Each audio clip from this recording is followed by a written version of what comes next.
Welcome back. This is Discrete Optimization again, and we are moving to the second computational paradigm for optimization, which is called local search. This is the outline for today. We're going to start with basic introduction to local search, and then we'll cover a very simple local search, which is called max-min conflict, to introduce most of the concepts that we will be dealing with in the next couple of lectures. So a couple of years ago, when my son was, very young, so I gave him the 8 queens problems to solve. Okay, so I wanted to see how he would just approach it. And so this is what he did. He took all these queens, okay, that I gave him, and he put them on the chessboard, okay? And then what he did was starting moving these queens, okay, trying to find a configuration where none of the queens were attacking each other, okay? So he didn't try to prune the search space or try to extend, a partial solution. He just moved the queens around. And this is exactly what local search is about. So what you're going to do is you're going to move from configuration to configuration by doing local moves. So moving the configuration from its current state to a state which is very close to it, but changing it a little bit in the hope of getting closer to a particular solution.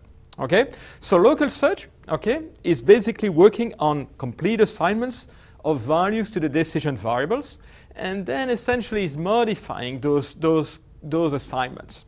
Okay, so it's very different from constraint programming, where essentially what we were doing, we're working with partial assignments and trying to see if we could extend them.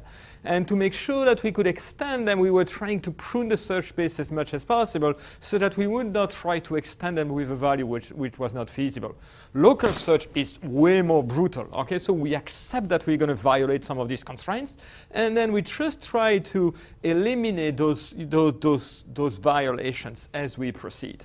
Okay, so how to drive a local search? Okay, there will be different things that we can do, okay? And it depends essentially on the nature of the problem. If you have a satisfaction problem, what you will do is you will always start with an infeasible configuration.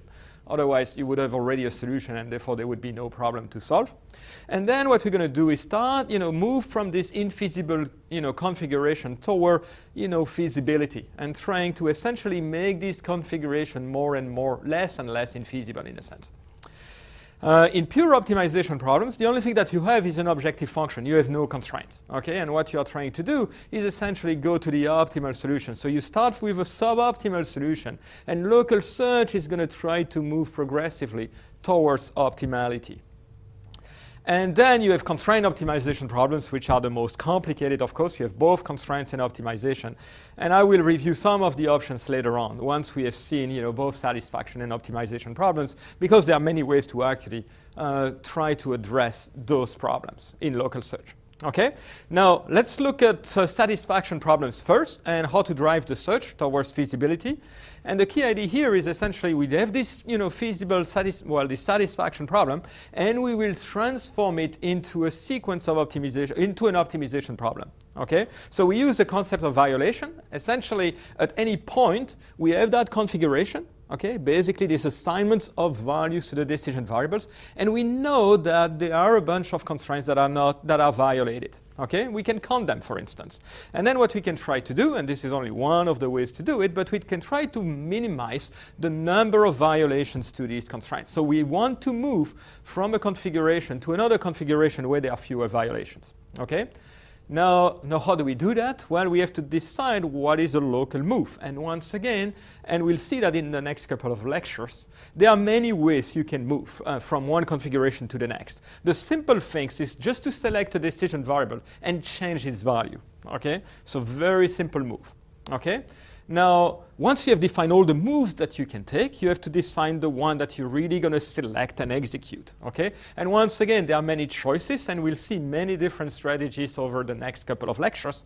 But the thing that we are going to do, the approach we're going to pursue today is simply a max-min conflict approach, which is essentially a slight generalization of the min conflict heuristic, which has been very successful in a variety of problems. Okay? So what is the max-min conflict heuristic doing? Essentially what we do is we choose a variable that appear in the large numbers of violations. So we look at the variable which is really violating a lot, whose value is really violating a lot of constraints. And then what we try to do is to change the value of that constraint such that you decrease the number of violations the most. Okay? So let me illustrate that. Okay, so this is, remember, this is the constraint programming model for the Queen's problem. And what is interesting to see on that particular model are all the constraints that you see over there, right? So some of these constraints, once you assign some value to the variables, are going to be violated. Other ones are going to be satisfied. Okay. Now visually, this is what this looks like, right? So when you look at the particular, so you see here, there will be a constraint which is violated. This is another constraint which is violated. Okay. Now when we look at the max-min conflict heuristic, what we want to do first is to compute, the various violations, the constraint violation in which particular variables appear. Okay. So we look at this particular queen here. And now we look at the constraints that they are violating. And of course, what we have to do is to look at, the vertical, the diagonals, and the horizontal lines. Okay? So in this particular case, we see that this particular variable appears in exactly one conflict, right? This queen is attacking that one.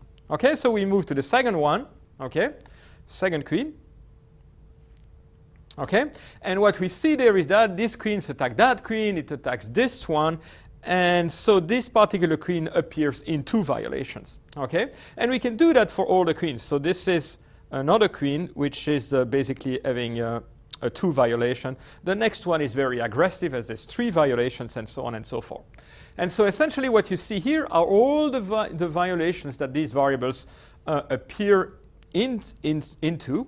And what the number that you see over here essentially is the total number of constraints that are violated. Okay? Now, the first thing that a max-min conflict heuristic will do is take a queen which appears in the largest number of violations. Okay? So you have a queen here which is very aggressive and appearing in 3 violations. That's the queen that you're going to select. Okay? So that's the first step. No, we have the queen that we really want to move because this queen is very aggressive. Okay? So what do we do? So now we have to choose the value that we're going to assign to that particular queen. And what we can do is to decide, okay, so what happens if I move this queen to that particular position? Okay, how does that change the constraint violation? And what you can see in this particular case is that instead of having 3 violations, we would have only 2, so we are attacking these 2 queens. And then you can do the same thing for the next queen. Here in this particular case, the queen is still very aggressive and has still 3 violations. Okay? And then we continue doing this essentially for every one of the possible positions for that particular queens. Okay? And what we see at that point is that, if you want to reduce the violation the most, we have to choose one of these values, and we can randomly choose, let's say, the first one here. Okay? And at that point, what we do is we place the queens at that particular position. So that's the local move. We chose the queens, we chose a new position for the queens, and we performed the move. Okay? So at that point, we have a new configuration, and we can redo all the computations that we have done. We can find that there are 5 violations overall. We can find the number of violations in which all the queens are participating too. And then we can decide, we can select the queen, one of the queens participating in the most violations, and start deciding where to move it. In this particular case, only one of the move is going to decrease the number of violations, so that's where we move the queens. We have a new configuration. So what do we do? Exactly the same thing. Now we have 4 violations. We reduce the number of violations by 1. We recompute the violations of the variables. We select the one which appears in the most violation, and we start moving it again at a position which decreases the number of violations. And we keep doing this. Now we have we move another queen, and we have 3 violations now. We continue moving this queen again. We have another queen which has 2 violations. We decrease the violation by 1. We keep doing this. Another queen which is violated by 1. We decrease the violation to 1. And then finally, we will be able to reduce the violation to 0, and we have a feasible solution. Okay? So what is important to see here is that essentially we start from an infeasible configuration which has a number of constraint violations, and we try to move to configuration which have fewer and fewer violations. And at every step we try to do that by selecting a queen, in this particular case, which is appearing in the largest number of violations and moving it to a place which decreases the violation the most. This is just one of the possible strategies. We'll see many strategies in the next couple of lectures, but this is essentially illustrating the concept behind local search. Okay? So in a sense, the way to think about local search is that you have an optimization function, okay, an objective function that you're trying to optimize. And then what the local moves are doing is defining a neighborhood. That's essentially the configurations that are close to the configuration we are considering right now. Okay? So in a sense, the neighborhood is from a particular configuration. It's going to give you a set of configuration. And that's the places where we can move. Okay? So in the particular example of the queen's problems, the neighboring configurations were simply the ones that you can reach by selecting the, one of the queens which is most violated and moving it to a position which decreases the violation the most. Okay? So in a sense, you can think of local search as a graph exploration. You start, from a particular point, and then you start moving to configuration, to another configuration, and so on. And you try to go to configuration which are, more and more feasible in a sense. Okay? So that's what we do. Okay? So the concept, the key concept in local search is the concept of local minima. Okay? That's what a local search does. It gets you a local minima. And what is a local minima? It's a state inside the configuration space where wherever you move, whatever your neighbors are, okay, they are going to be worse off than where you are. So it's a position where when you look at every neighbor n, okay, to the configuration C that you are considering right now, the value of the objective functions of that neighbor is going to be greater than the current value of the objective function. Okay? So essentially, you are at that point, wherever you move, you're going to get worse, or at best, as good as you are right now. Okay? So in a sense, the local search that, the basic kernel of a local search is going to select a configuration C initially using some method, then compute the neighborhood. Okay? So that's the set of the configurations. Well, it's going to compute a set I of all the neighbors that you can reach and which are better than the configurations that you are in right now. So we look at essentially all the neighbors which are basically decreasing the value of the objective function. Okay? If that set is not empty, you select one of these configurations, apply it, and then you recompute the set of configuration in which you can move to. Okay? So basically, a local search is this kind of iteration where you move from one position to a better position, and you keep doing that until you reach a local minima. Okay?